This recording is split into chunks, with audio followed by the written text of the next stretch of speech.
Great, thanks very much. Stick with me, it's the last one before lunch. Nearly there, nearly made it.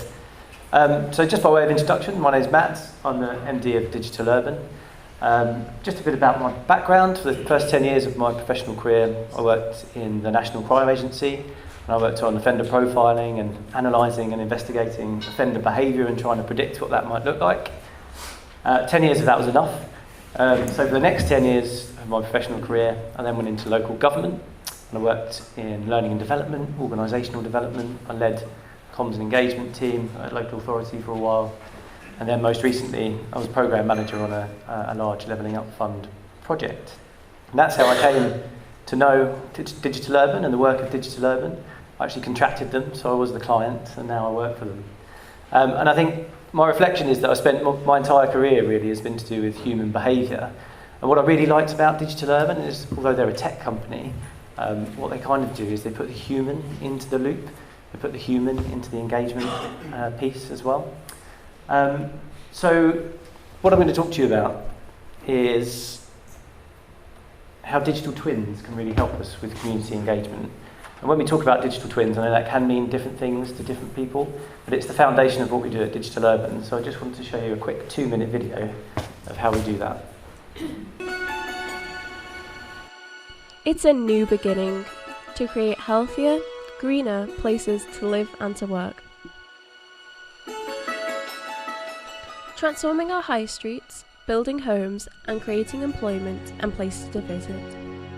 Our digital twins or models are built by processing high-resolution aerial photography, and using the latest gaming technology enables you to explore, review shadows, change seasons and even the weather. These digital models are an accessible and engaging tool.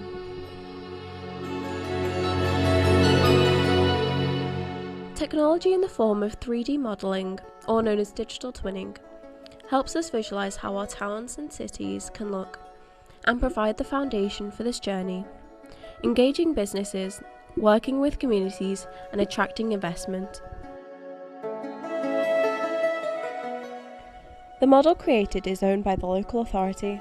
It is your asset which can continue to evolve over time, expanding in area and with even greater detail.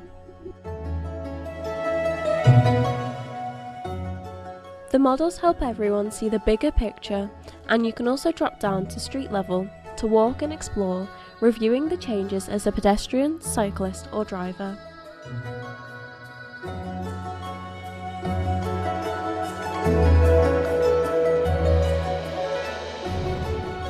Your model will be an asset to help you set out planned growth, support the consultation of your local plan and regeneration framework, whilst providing a working tool for developing your design priorities. Okay, great. And I know that many of you will know a lot of that, and I know that I've seen a lot of you already come and see us at the boardroom to try some of our digital tools and have a look at how our digital twins can help. And again, as you know, there's lots of applications of digital twins, and I think probably relevant for probably everyone in this room. As the video said, it can enhance our project collaboration, so the digital twins that we produce are the asset of the local authority. And what that can do is that creates a collaboration platform so that multidisciplinary teams and project partners can share their data and they can use it as a collaboration space. With some of our clients, we manage their planning process, their pre-app process. They get uploaded into our models. We work with the pre-applicant before submitting it to a local authority. This improves urban planning. As the video said there, you can, as I'm sure again you all know, that you can work with sight lines and look at different shadow analysis and seasons and mass modelling, for example. This all means better decisions, lower risk, reduced costs. If you can pick up things earlier in projects, then you're much less likely to have abortive works further down the line. And also enhanced communication as well. We've talked a bit about in the last couple of days about storytelling and the importance of that, and the importance of communicating proposals to the public in an inclusive and easy to understand way. And that's really what I want to sort of major on today. I want to talk to you about inclusive engagement and how our tools can help with that. So When I talk about public consultation, it probably sends a shiver down the spine of some people. I think we've probably all been in a room where a shouty local is shouting at us about something that perhaps they don't quite understand or haven't grasped within some of our proposals. And to be fair, that's probably to be expected sometimes in the way that we present our information. People often do fear the worst and are resistant to change and things that they don't quite understand. And that's really where our immersive and our digital tools can really help. So we find that people who take part in our experiences talk about the way it makes them feel. If they're immersed in a virtual reality experience, they'll often talk about their emotions as well. And we know that that's really, really powerful because it helps people make an emotional connection to a future place or a space. If people feel as though they've been transported to a better place, that emotion wants them to go back. So as an example of that, if I said to you, I've got £10 here, who wants this tenner? Does anyone want this? You, sir? Do you want this? Do you want this tenner? Do you want £10? Okay. Actually, things have changed. I'm not going to give you this. I'm sorry. How does that make you feel? Disappointed. But you'll get over it, do you think? Not sure. Okay. So as humans, if we can't have something that we haven't had in the first place, actually it doesn't evoke too much of an emotional reaction to this, and I don't think you're that disappointed about the fact that you hadn't had this. If I'd given this to you at the beginning of this talk, then perhaps you might have had a bit more of an emotional attachment to it. And that's because the feeling of loss is actually much more powerful than the feeling of something that we haven't had in the first place. So, for example, you can't crave chocolate if you'd never tasted it. And you couldn't really yearn for great Wi-Fi if you'd never experienced it. And in the same way, you can't miss really good design if you've never experienced it. And that's what we kind of try and create. So those digital tools are a great way of creating that emotional connection between people and future places. We also know that emotional connections are really good and really powerful when it comes to behaviour change, which is something that I think we aspire to as well, supporting people through that. We've worked on a number of active travel consultations where we get people walking around the proposed schemes or cycling or in a rickshaw. And we find that really helps. We've worked with the Royal Horticultural Society as well, and we've transported people via virtual reality into meadows with wildflowers, and we lay on the scents and the sounds as well to try and really immerse them into what that environment might look like. We find that's really powerful and that can really help with behaviour change.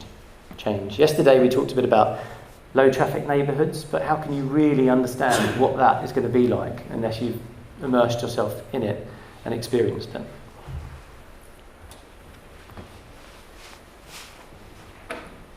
So, something that we touched on yesterday, digital and immersive engagement also makes a much better experience for those people that experience it.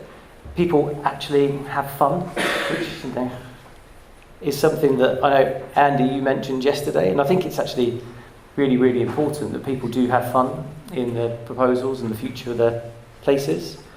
But it has a serious application as well. We know that having fun actually opens neural pathways in our brain. It can make us more positive, more receptive, more imaginative and innovative as well, which I think is great for public consultation. But it strikes me that when we go to public consultation, we always go to where the people are. We go to high streets, go to town centres, community spaces. But I don't think that's enough. I think we also need to engage with people in a way that they want to be engaged with. If people aren't really interested in what you're doing, or maybe have something specific to say about it, that's when they get engaged. But actually, if you make something quite appealing and fun, then you're much more likely to hear from more people with different views. You can take a horse to water, but you can't make it drink. So it's about this creating this virtuous circle, really, with our public consultation. First, it's about making people want to engage with what we're doing. Secondly, it's about ensuring that they give feedback based on the actual proposals, not what they've seen on Facebook or the local media have picked up. And that means communicating to them in a way that's easy for them to understand. That feedback should then be useful, you'd hope, so you could actually use that to improve project outcomes. Then you can feed back to people about how they helped shape your project, and then people want to be involved in future consultations when they come around. But I'm not telling you things that you don't already know here, I don't think. It won't surprise you to hear that our tools are great at engaging with young people. And we've talked a lot about this today, and it was really interesting to hear from Bonnie and Tom earlier. And this, this quote is from the Farrell review that they referenced as well. In my experience, young people aren't that interested in traditional public consultation. But if you stick a VR headset on them and stick them in a pedalo or in a hot air balloon, it's amazing how interested they become. They also give the most incredible feedback as well. It's raw, it's honest, but actually it's mainly quite positive as well, which can be quite unusual at a public consultation event. But perhaps they've just not been ground down by life like the rest of us quite so much. But there's a really serious point here. These young people, we touched, the gentleman up there touched upon it earlier, these are the people that are going to be living with the places and the spaces that we create for the longest. They're their places. I heard a quote, I think it was from one of my son's cartoons on telly. It was, we borrow the earth from our children. And, we borrow the places that we create for our children. We won't be in these places in 50 years' time, but our children and grandchildren will. So why not give them a say in community projects? And even better than that, if we can reflect their ideas in the final designs and the proposals, that's even more powerful. They're much more likely to look after them. They're much more likely to feel that sense of ownership and attachment to those places.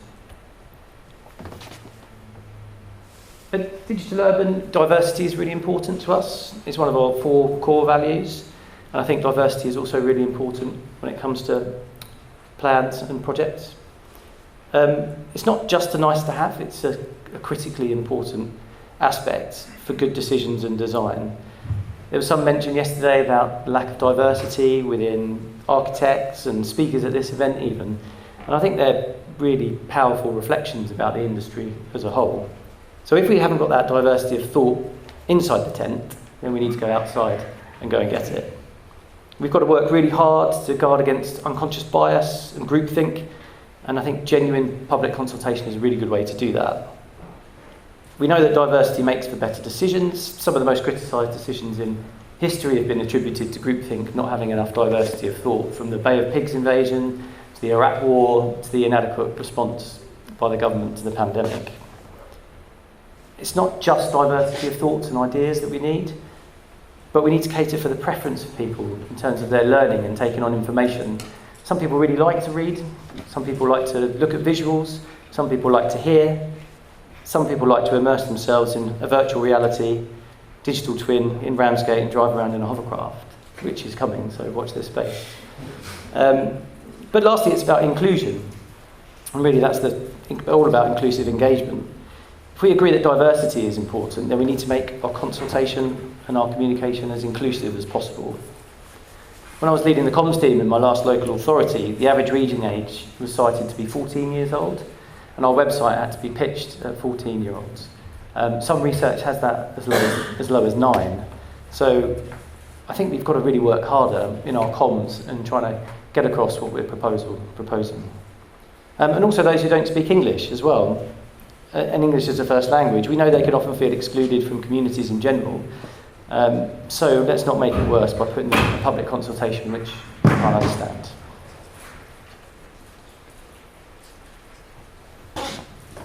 So communicating proposals better leads to better quality feedback by a more diverse cross-section of communities, which in turn leads to better project outcomes.